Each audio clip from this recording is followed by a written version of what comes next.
మత్తయి సువార్త 26వ అధ్యాయము. యేసు ఈ మాటలన్నీ చెప్పి చాలించిన తరువాత జరిగినదేమనగా, ఆయన తన శిష్యులను చూచి, 2 దినములైన పిమ్మట పస్కా పండుగ వచ్చిననియు, అప్పుడు మనిషి కుమారుడు సిలువ వేయబడుటకై అప్పగింపబడుననియు మీకు తెలియనని చెప్పెను. ఆ సమయమున ప్రధాన యాజకులను, ప్రజల పెద్దలను, కయప అను ప్రధాన యాజకునికి మందిరములోనికి కూడి వచ్చి, యేసును మాయోపాయము చేత పట్టుకొని చంపవలెనని ఏకమై ఆలోచన చేసిరి. అయితే ప్రజలలో అల్లరి కలుగుకున్నట్లు పండుగలో వద్దని చెప్పుకొనిరి. యేసు బెతానియలో కుష్ఠరోగి అయిన సీమోను ఇంట ఉన్నప్పుడు ఒక స్త్రీ మిక్కిలి విలువ గల అత్తరు బుడ్డి తీసుకుని ఆయన యొద్దకు వచ్చి, ఆయన భోజనమునకు కూర్చుండగా దానిని ఆయన తల మీద పోసెను. శిష్యులు చూసి కోపపడి, ఈ నష్టమెందుకు? దీనిని గొప్ప వెలకు అమ్మి బేదలకు ఇవ్వవచ్చునే అనిరి. యేసు ఆ సంగతి తెలుసుకొని, ఈ స్త్రీ నా విషయమై ఒక మంచి కార్యము చేసెను. ఈమెను మీరెలా తొందర పెడుచున్నారు? బేదలు ఎల్లప్పుడూ మీతో కూడా ఉన్నారు, కానీ నేను ఎల్లప్పుడూ మీతో కూడా ఉన్నను. ఈమె ఈ అత్తరు నా శరీరం మీద పోసి నా భూస్థాపన నిమిత్తము దీనిని చేసెను. సర్వలోకమందు ఈ సువార్త ఎక్కడ ప్రకటింపబడునో అక్కడ ఈమె చేసినదియు ఈమె జ్ఞాపకార్థముగా ప్రశంసింపబడునని మీతో నిశ్చయముగా చెప్పుచున్నానని వారితో అనెను. అప్పుడు 12 మందిలో ఒకరుడగు ఇస్కరియోతు యోధ ప్రధాన యాజకుల వద్దకు వెళ్ళి, నేను ఆయనను మీకు అప్పగించిన ఎడల నాకేమి ఇచ్చురని వారిని అడిగాను. అందుకు వారు 30 వెండి నాణ్యములు తూచి వానికి ఇచ్చిరి. వాడు అప్పటి నుండి ఆయనను అప్పగించుటకు తగిన సమయమును కనిపెట్టుచూ ఉండెను. పులియని రొట్టెల పండుగలో మొదటి దినమందు శిష్యులు యేసునద్దకు వచ్చి, పస్కాను భుజించుటకు మేము నీ కొరకు ఎక్కడ సిద్ధపరచ కోరుచున్నావని అడిగిరి.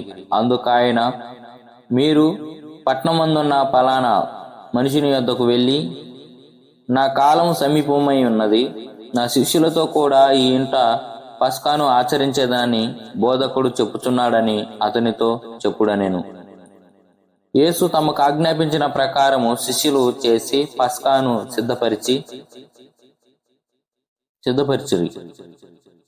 సాయంకాలం అయినప్పుడు ఆయన 12 మంది శిష్యులతో కూడా భోజనమునకు కూర్చుండెను. వారు భోజనము చేయుచుండగా ఆయన, మీలో ఒకడు నన్ను అప్పగించునని మీతో నిశ్చయముగా చెప్పుచున్నాను అని. అందుకు వారు బహు దుఃఖపడి, ప్రతివాడును ప్రభువా నేనా అని ఆయనను అడుగగా, ఆయన, నాతో కూడా పాత్రలో చేయి ముంచిన వాడెవడో వాడే నన్ను అప్పగించువాడు.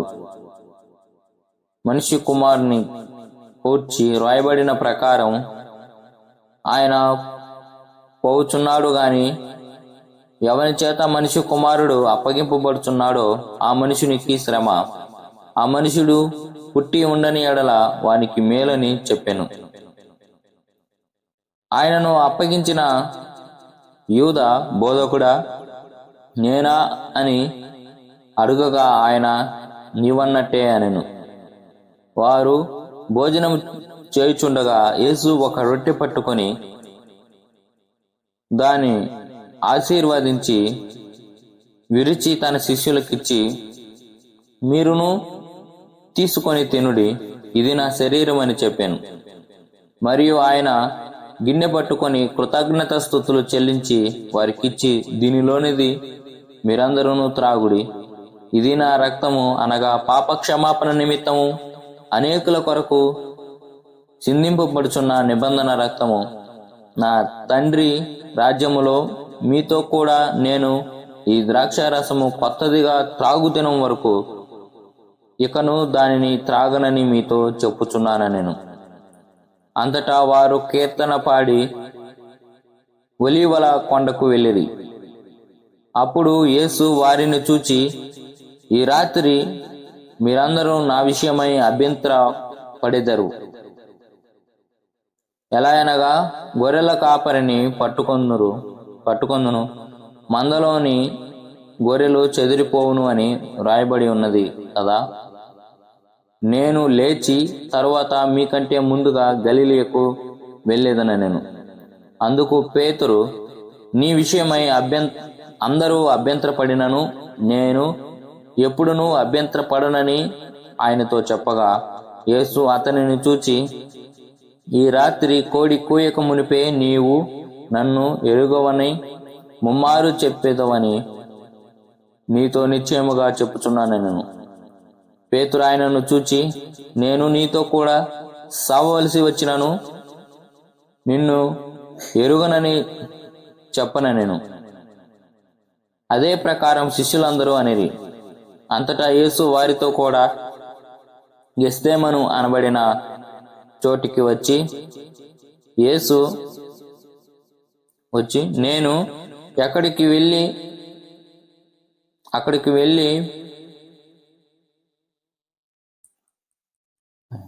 అంతటా యేసు వారితో కూడా గెత్సేమనబడిన చోటికి వచ్చి నేను అక్కడికి వెళ్ళి ప్రార్థన చేసి వచ్చు వరకు మీరెక్కడ కూర్చుండుడని శిష్యులతో చెప్పి, పేతురును జెబెదాయి ఇద్దరు కుమారులను వెంటబెట్టుకొని పోయి దుఃఖపడుటకును చింతాక్రాంతుడగుటకును మొదలుపెట్టెను.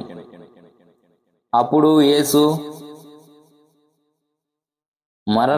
మరణమగునంతగా నా ప్రాణము దుఃఖములో మునిగి ఉన్నది, మీరు ఇక్కడ నిలిచి నాతో కూడా మెలకువగా ఉండుడని వారితో చెప్పి కొంత దూరం వెళ్ళి సాగిలపడి, నా తండ్రి, సాధ్యమైతే ఈ గిన్నె నా యొద్ద నుండి పోనిమ్ము, అయినను నా ఇష్ట ప్రకారము కాదు నీ చిత్త ప్రకారమే కానిమ్ము అని ప్రార్థించెను. ఆయన మరలా శిష్యుల యొద్దకు వచ్చి వారు నిద్రించుట చూచి, ఒక గడి అయినను నాతో కూడా మేల్కొని ఉండలేరా? మీరు శోధనలో ప్రవేశించుకున్నట్లు మెలకువగా ఉండి ప్రార్థన చేయుడి. ఆత్మ సిద్ధమే గాని శరీరము బలహీనమని పేతురుతో చెప్పి మరలా రెండవ మార్లు ఆయన వెళ్ళి, తండ్రి, నేను దీనిని త్రాగితేనే గాని ఇది నా యొద్ద నుండి తొలగి పోవుట సాధ్యము కాని ఎడల నీ చిత్త ప్రకారమే సిద్ధించునుగాక అని ప్రార్థించి తిరిగి వచ్చి వారు మరలా నిద్రించుట చూచెను. ఎలా అనగా వారి కన్నులు భారముగా ఉండెను. ఆయన వారిని మరలా విడిచి వెళ్ళి ఆ మాటలే చెప్పుచు మూడవ మారు ప్రార్థన చేసెను. అప్పుడు ఆయన తన శిష్యుల యొద్దకు వచ్చి, ఇక నిద్రపోయి అలసట తీర్చుకొనుడి. ఇదిగో ఆ గడియ వచ్చి ఉన్నది, మనిషి కుమారుడు పాపుల చేతికి అప్పగింపబడుచున్నాడు. లెండి వెళ్ళుదుము, ఇదిగో నన్ను అప్పగించువాడు సమీపించి ఉన్నాడని వారితో చెప్పాను. ఆయన ఇంకాను మాట్లాడుచుండగా 12 మందిలో ఒకడగు యూదా వచ్చెను.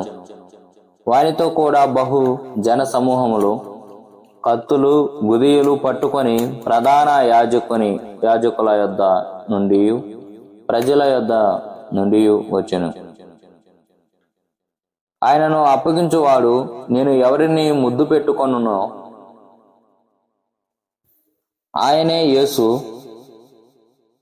ఆయనను పట్టుకొనుడని వారికి గుర్తు చెప్పి వెంటనే యేసునద్దకు వచ్చి, బోధకుడా, నీకు శుభమని చెప్పి ఆయనను ముద్దు పెట్టుకొనెను. యేసు, చెలికాడా, నీవు చేయుచున్నది చేయుమని అతనితో చెప్పగా వారు దగ్గరకు వచ్చి ఆయన మీద పడి ఆయనను పట్టుకొనిరి. ఇదిగో యేసుతో కూడా ఉన్నవారిలో ఒకడు చేయి చాచి కత్తి దూసి ప్రధాన యాజకుని దాసుని కొట్టి వాని చెవి తెగనరికెను. యేసు, నీ కత్తి వరలో తిరిగి పెట్టుము. కత్తి పట్టుకొను వారందరూ కత్తి చేతనే నశింతురు. ఈ సమయమున నేను నా తండ్రిని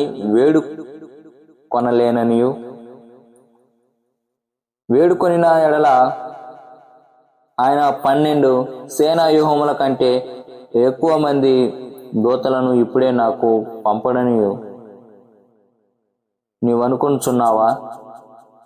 నేను వేడుకొనిన ఎడల అలాగూ జరగవలెనను లేఖనము ఎలాగూ నెరవేరునని అతనితో చెప్పెను.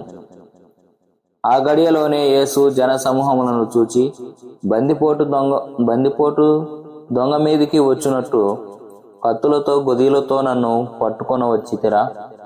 నేను అనుదినము దేవాలయంలో కూర్చుండి బోధించుతున్నప్పుడు మీరు నన్ను పట్టుకొనలేదు. అయితే ప్రవక్తల లేఖనములో నెరవేరునట్లు ఇదంతయు జరిగినని చెప్పిను.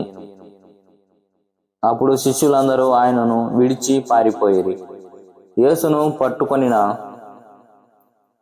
వారు ప్రధాన యాజకుడైన కయప యొద్దకు ఆయనను తీసుకొని పోగా అక్కడ శాస్త్రులను పెద్దలను కూడి ఉండిరి. పేతురు ప్రధాన యాజకుని ఇంటి ముంగిట వరకు ఆయనను దూరం నుండి వెంబడించి లోపలికి పోయి దీని అంతం ఏమవునో చూడవలనని బంట్రోతులతో కూడా కూర్చుండెను. ప్రధాన యాజకులను మహాసభ వారందరూ యేసును చంపవలనని ఆయనకు విరోధముగా అబద్ధ సాక్ష్యము వెదుకుచుండిరి. కాని అబద్ధ సాక్షులు అనేకులు వచ్చినను సాక్ష్యమేమీ దొరకలేదు. తుదకు 2 మనుషులు వచ్చి వీడు దేవాలయమును పడగొట్టి 3 దినములలో దానిని కట్టగలనని చెప్పినది. ప్రధాన యాజకుడు లేచి, నీవు ఉత్తరమేమీ చెప్పావు? వీరు నీ మీద పలుకుచున్న సాక్ష్యమేమని అడుగగా యేసు ఊరుకొనెను. అంతటా ప్రధాన యాజకుడు ఆయనను చూచి, నీవు దేవుని కుమారుడు అయిన యేసు క్రీస్తు అయితే ఆ మాట మాతో చెప్పుమని జీవం గల దేవుని తోడని నీకు ఆనా పెట్టుచున్నాను నేను. అందుకు యేసు, నీవన్నట్టే. ఇది మొదలుకొని మనిషి కుమారుడు సర్వశక్తుని కుడి పార్శ్వమున కూర్చుండుటయు ఆకాశం మెగారుడై వచ్చుటయు మీరు సూతురని చెప్పగా ప్రధాన యాజకుడు తన వస్త్రమును చింపుకొని వీడు దేవదూషణ చేసెను, మనకిక సాక్షులతో పని ఏమి? ఇదిగో ఈ దూషణ మీరిప్పుడు విన్నారు, మీకేమి తోచుచున్నదని అడిగెను. అందుకు వారు వీడు మరణమునకు పాత్రుడనిది. అప్పుడు వారు ఆయన ముఖము మీద ఉమ్మివేసి ఆయనను గుద్దిరి. కొందరు ఆయనను అరచేతులతో కొట్టి, క్రీస్తు, నిన్ను కొట్టినవాడెవడో ప్రవచింపమనిరి. పేతురు వెలుపటి ముంగిట కూర్చుండగా ఒక చిన్నది అతని యొద్దకు వచ్చి, నీవును గలిలయుడగు యేసుతో కూడా ఉంటివి కదా? అందుకు అతడు, నేనుండలేదు, నీవు చెప్పు సంగతి నాకు తెలియదని అందరి ఎదుట నేను. అతడు నడవలోనికి వెళ్ళిన తరువాత మరి ఒక చిన్నది అతన్ని చూచి, వీడు నజరేయుడగు క్రీస్తుతో కూడా ఉండెనని అక్కడి వారితో చెప్పగా అతడు ఒట్టు పెట్టుకుని, నేను ఎన్నడూనూ ఆ మనిషిని ఎరుగనని మరలా చెప్పెను. కొంత సేపైన తర్వాత అక్కడ నిలిచి ఉన్న వారు పేతురునొద్దకు వచ్చి, నిజమే, నీవును వారిలో ఒకడివే, నీ పలుకులు నిన్ను గూర్చి సాక్ష్యం ఇచ్చుతున్నదని అతనితో చెప్పిరి. అందుకు అతడు ఆ మనిషిని నేను ఎరుగనని చెప్పించుకొనుటకు ఒట్టు పెట్టుకొనుటకు మొదలు పెట్టును. వెంటనే కోడి కూసెను. కనుక కోడి కూయక మునుపు నీవు నన్ను ఎరుగనని ముమ్మారు చెప్పెదవని యేసు తనతో అనిన మాట పేతురు జ్ఞాపకం తెచ్చుకొని వెలుపలికి పోయి సంతాపపడి ఏడ్చెను.